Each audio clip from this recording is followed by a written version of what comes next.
Hello, and welcome to Intentional Community Conversations with Intend Indiana. In this series, we will spend time exploring topics designed to share community development resources available through Intend Indiana. This includes innovative financing and development solutions that create and preserve affordable housing, support neighborhood revitalization efforts, and also foster small business development. My name is Ben Harris. I am the Director of Real Estate Development here with Intend Indiana, and I oversee both the housing development side of things, which is our Affordable Home Matters program and initiative, along with the Renew Land Bank initiative, also under Intend Indiana. And joining me today is Kim Wherry, and I'd like Kim, if you would like to go ahead and join and introduce yourself. Thank you, Ben. And my name is Kim Wherry. I am the residential loan portfolio manager here at Intend Indiana. I'm in charge of the single family initiatives, which are Indy AMP, which is a refinance program, and our HomeSmart affordable homeownership program. June is National Homeownership Month, so over the next several weeks, we will be sharing information about pathways that Intend Indiana has created that make dreams of being a homeowner a reality. Intend is committed to creating access for all and sharing information about our programs. It's our hope that those who are watching today will be inspired to give us a call or send us an email to learn more about what we're doing. Thank you, Kim, and welcome to everyone. So let's talk about home ownership. I am, and in particular, affordable home ownership. This is an important series, I think, because this is the first step when folks come to us at Intend Indiana looking for housing opportunities. So we're going to dive in deep so you'll alleviate any fears and not be afraid of the process. So, income qualification can be a very intimidating process, as can any qualification when you're looking to secure your first home. But it's also a very important one. As I mentioned, we want to take out any fear and mystery around income qualification and show people that it's attainable and something that is beyond that is not beyond their reach. And we walk through all those steps and really help alleviate any fears people have about the process. Most importantly, we want to discuss what Intend is offering to eligible families and individuals. At Intend Indiana, as with most funding organizations, the income qualification process, as I mentioned, is the first to applying for any of our housing programs or to purchase a home through our Affordable Home Matters program. The income qualification is put in place to ensure that individuals applying for our programs fit the range of low to moderate income households, which is our target clientele as a community development corporation. The income qualification is based on a household's annual income. Sorry, let me say that again. The income qualification is based off a household's gross annual income, meaning the income before any taxes or deductions are taken out. Anyone in the household over the age of 18 that earns any type of income will be included in that gross income as we total it for income qualification purposes. So one of the terms you hear often, or you will hear often when going through the home buying process, is AMI, and that stands for Area Median Income. You may also ask yourself, what does that mean? Kim, I know you have dealt with this so much and deal with this on a daily basis of people coming in. Can you describe AMI and Area Median Income so people understand it more? Yeah, so as Ben was saying, our initiatives are based off of the area median income of a household. So we'll talk a little bit about what AMI is. So each year, HUD, which is Housing and Urban Development, It's a federal organization. They calculate the AMI for every geographic region in the country, and they use data from the U.S. Census surveys. So the area median income is the midpoint of a region's income distribution, meaning that half of the households in a region earn more than the median and half earn less than the median. So a household's income is calculated by its gross income. So that is the total income coming into a household prior to taxes or any deductions getting taken out. So we can kind of talk about an example of that. So say that there is a family of four and they earn like $70,000 per year as their gross income. So their AMI would be based off of that 70,000 that is coming in prior to taxes being taken out. So, in addition to calculating AMI, HUD also defines and calculates different levels of AMI for the geographic areas across the country by the household size.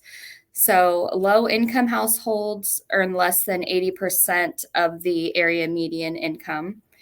Very low income households will earn less than 50% of the AMI, and extremely low income households earn less than 30% of the AMI.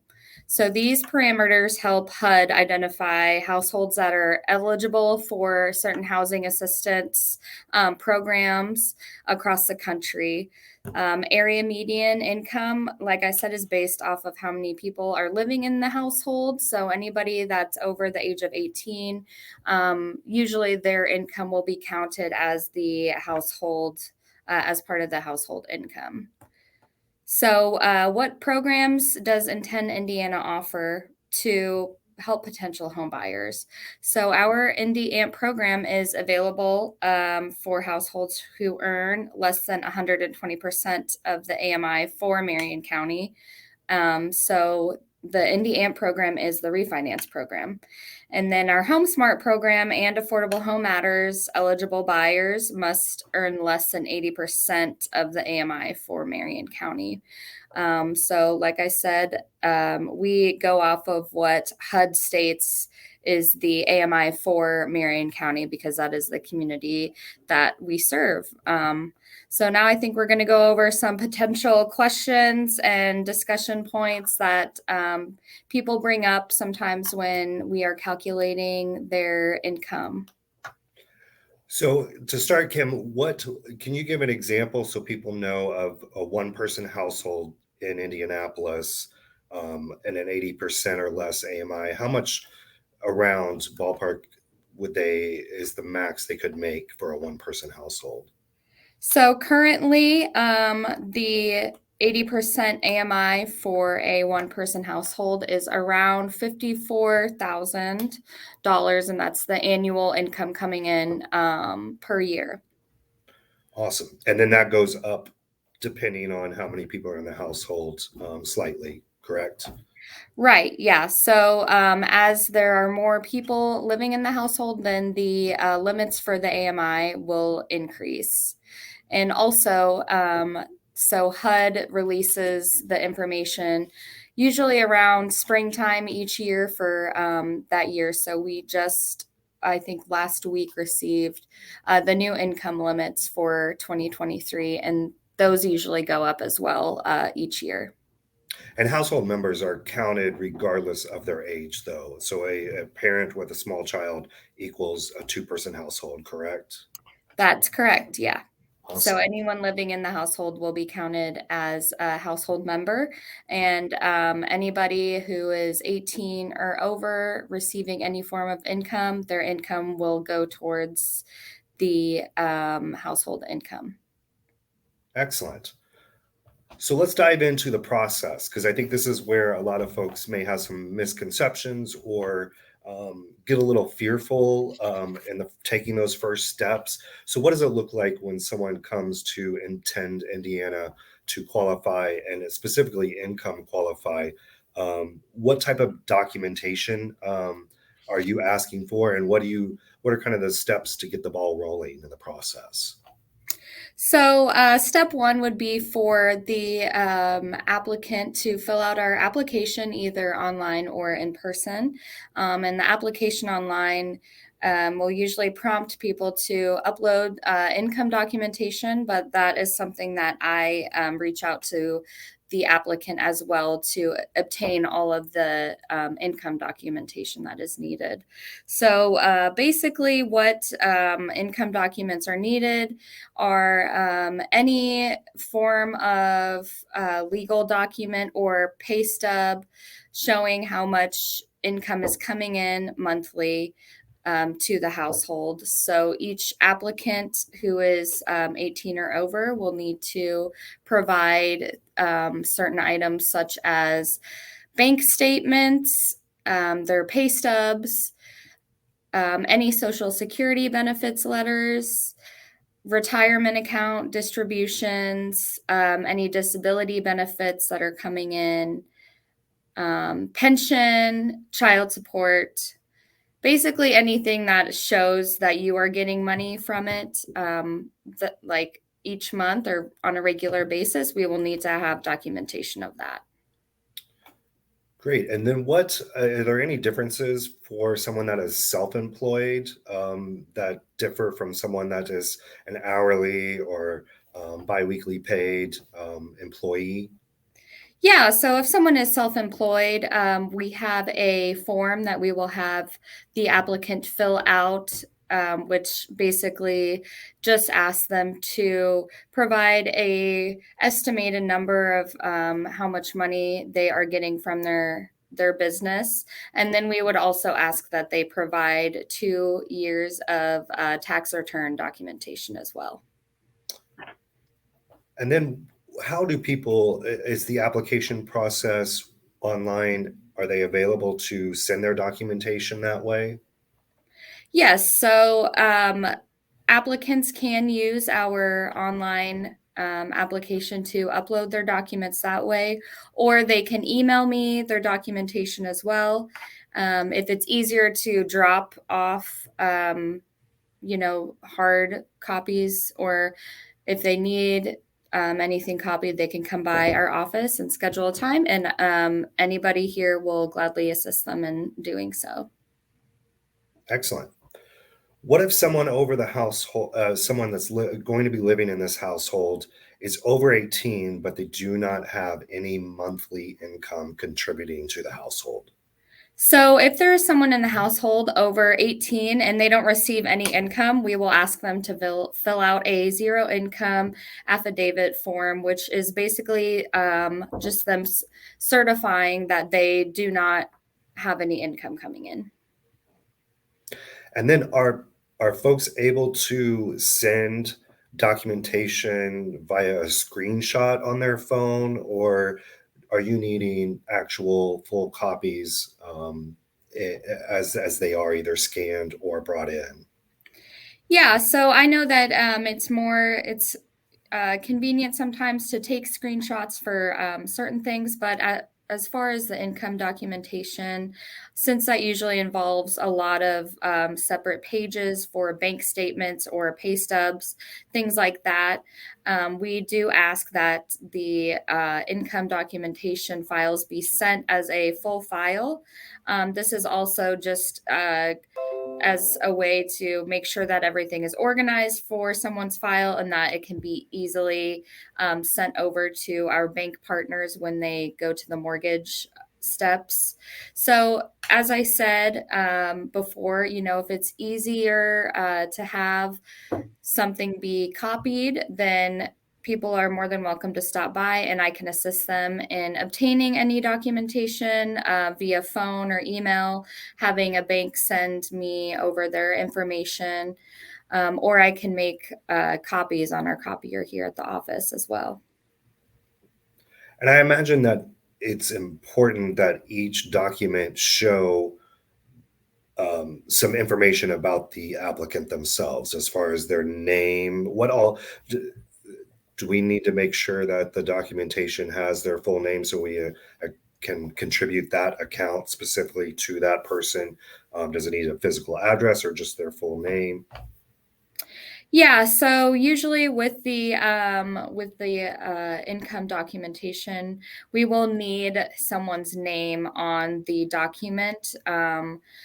And as I said, if someone needs help in obtaining a full document file, then I can definitely help them with that.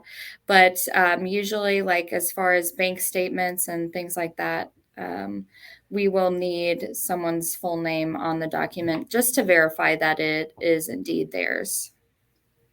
Excellent. Because I'm sure lots of banks, I know with my bank, sometimes you can get a summary. Um, is a summary adequate, or you needing full statements for this process? Yeah, so that's another thing a lot of people have questions about. So for the bank statements, we do not need a ledger of transactions. We need a full statement from each month.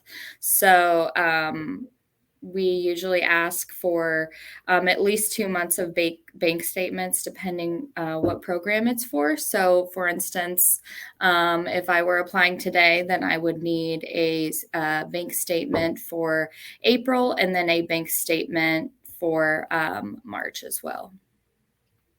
Excellent.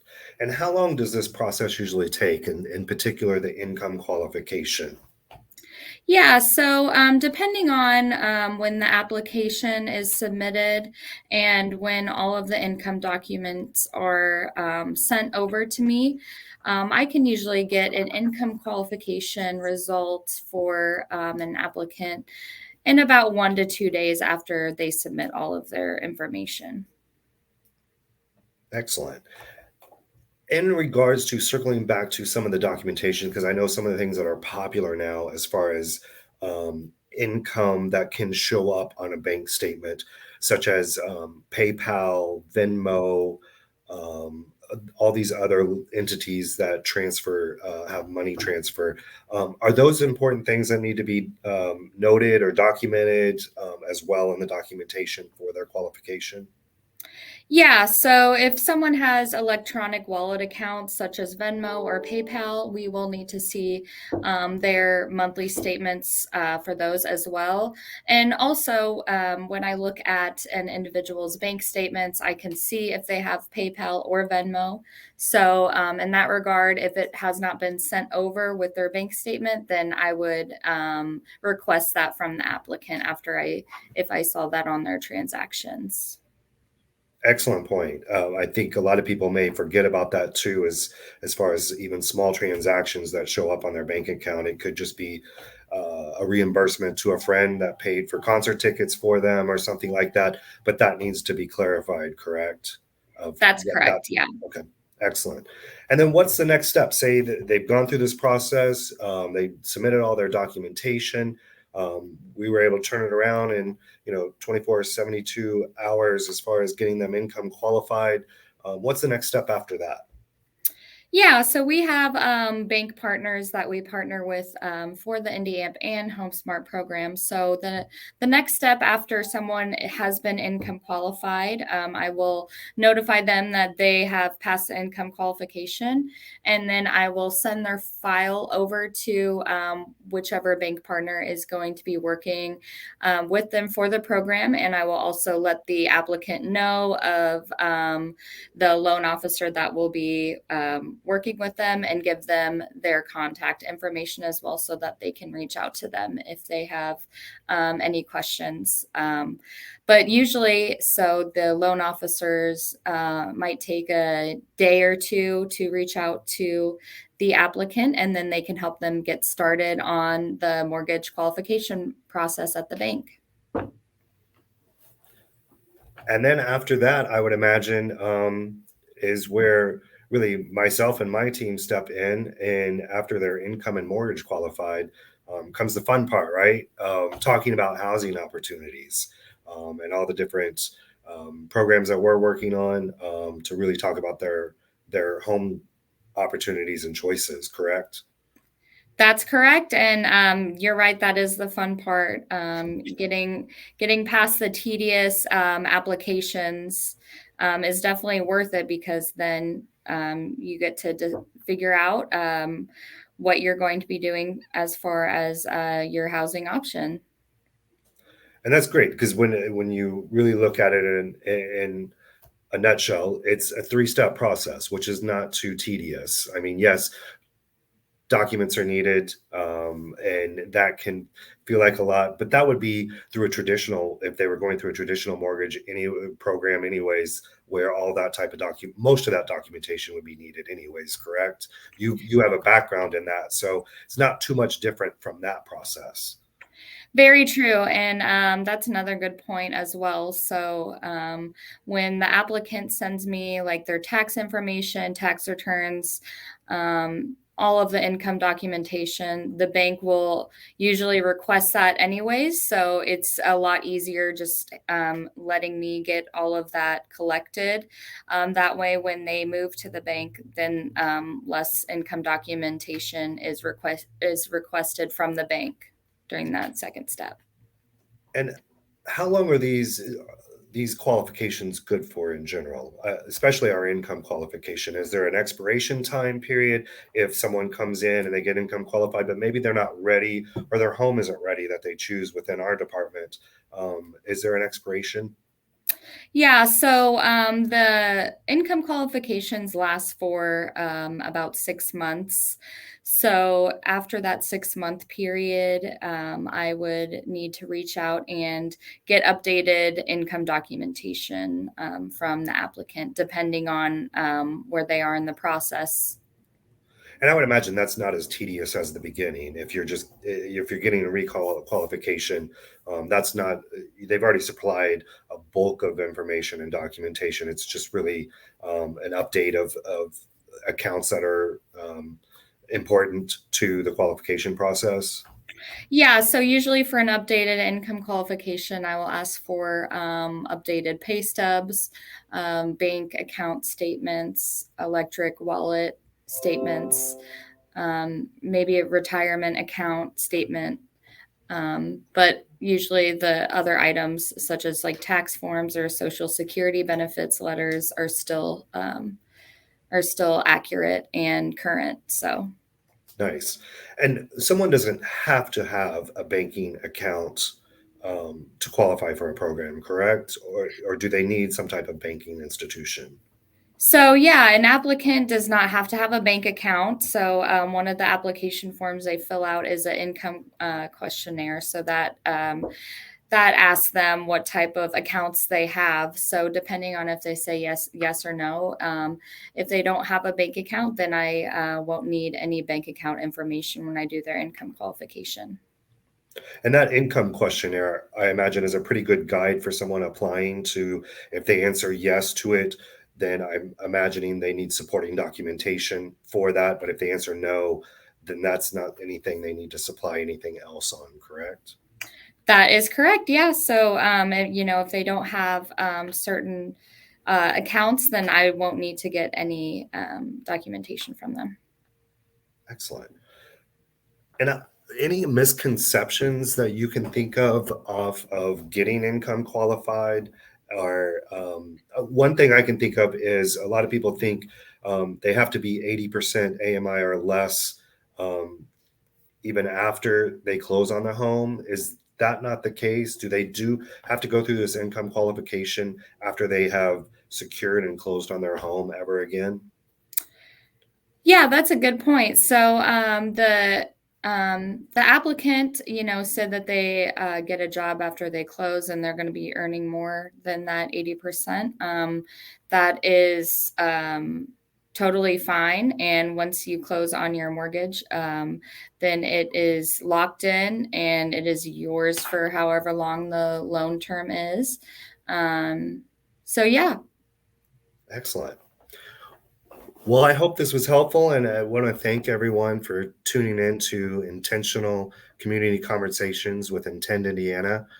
We hope you enjoyed yourself, and moreover, we hope something we said inspired you to want to learn more.